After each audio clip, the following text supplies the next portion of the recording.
Hi,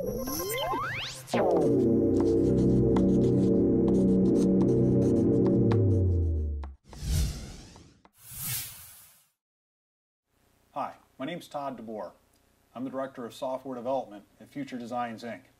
Today, I want to take time to go and do an out-of-box experience with the new Synergy PE-HMI1.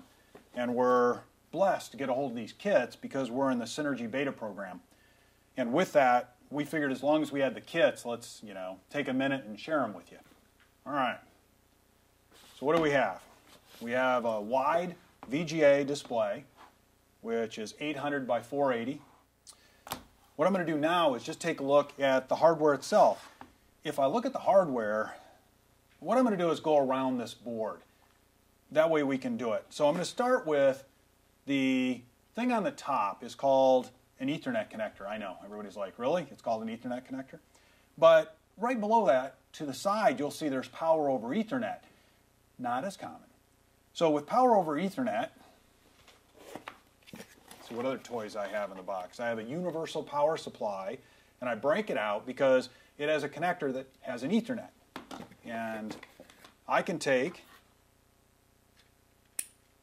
plug in my Ethernet cable, plug it in, and now I can get power to the kit, which is pretty cool because I'm going to power the LED backlight, I'm going to power the LCD display, and the kit itself, all with power over Ethernet.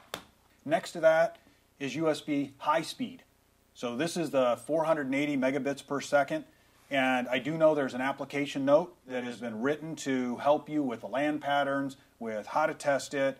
Really nice app note, helps you get up and running. And Renesas is really one of the leaders in USB, so you can look to them to get really great information in this area.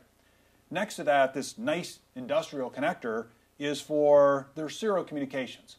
They have RS-232, RS-485, and CAN transceivers all on this board, so you can plug it up, and the kit comes with this nice connector.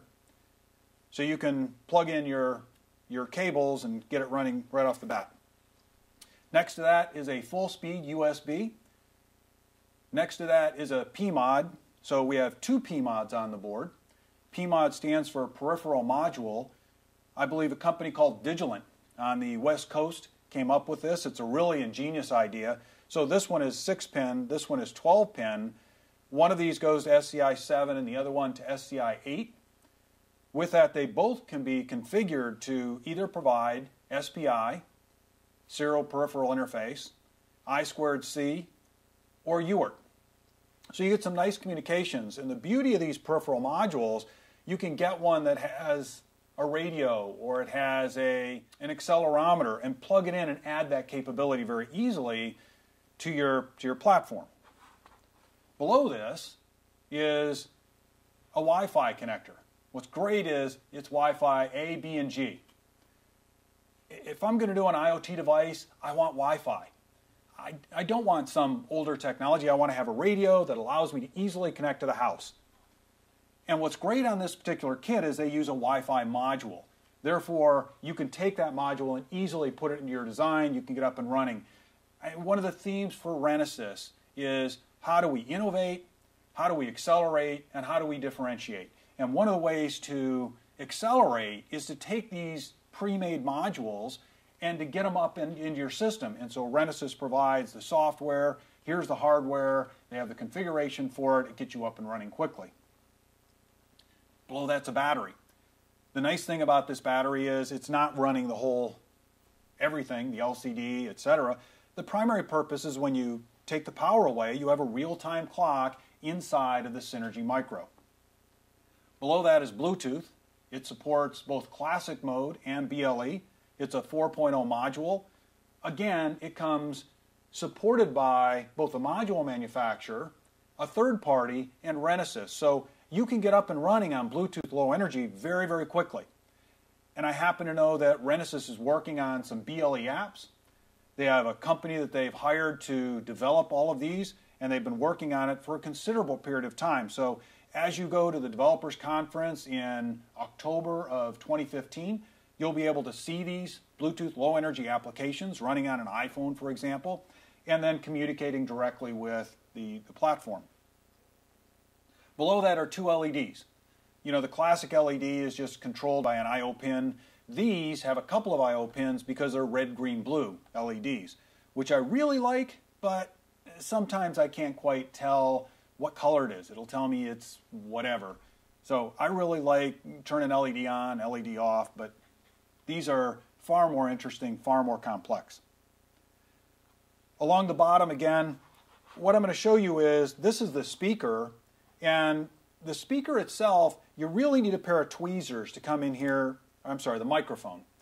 You need a pair of tweezers on the microphone to pull it out and have it in front for then you can get good sound capture.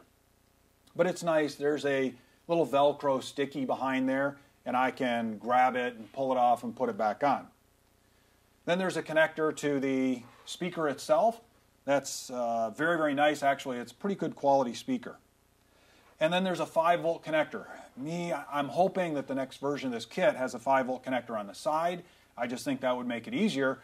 But in the kit, you know, you have a standard barrel plug and the connector that you can slide into there. And then the power over Ethernet circuitry itself.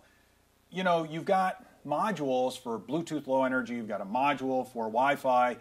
I'd probably put a module for power over Ethernet. But the advantage of this is, you know, if you're a high volume company and you are going to make a product, you will probably want this circuitry. So having it on the board gives you the ability to really get a lower cost power over Ethernet circuit that's been proven and tested, and you're going to see it up and running in this kit. And then finally, I have 3 chips in the middle. And in the middle area, for huge storage, is a 4 gig eMMC. I wasn't as familiar with eMMC, so I looked it up. And really, this is sitting inside of, for example, tablets. And where you need a really big storage, I mean 4 gig is pretty big storage, where you need huge storage at a very low cost, that's eMMC storage, and you'll see it in tablets and devices that are out today. The name of this is called PE-HMI1, means Product Example for Human-Machine Interface. So rather than making it with a bunch of cables and connectors that you could design and expand out, instead you don't have all those expansion capabilities. You've got a very clean design that you could take components from and very quickly go to your own design. I find that very advantageous. The other thing that we see, the other chip, is a SD RAM. So they have a 32 meg SD RAM. You're going to need something like that when you start thinking about, you know, making a bunch of frames for your LCD display and being able to be very responsive. Okay, so in the center of the board is the Renesas Synergy S7G2. This is the Mac Daddy. So Renesas has an S7, an S5, an S3, an S1. You can go onto their website, you can learn about those. I will tell you that this S7 is a Cortex M4. It has single precision floating point. It has 4 meg of flash, 640 kilobytes of SRAM, a single precision floating point unit, and it runs at 240 megahertz. I mean, really, it's a high performance microcontroller unit. But then everything in the kitchen sink is thrown in. And you can go to the Renesas website, you can see what all is inside of there, but whether it's security, the LCD controller, the capacitive touch controller, it's all inside.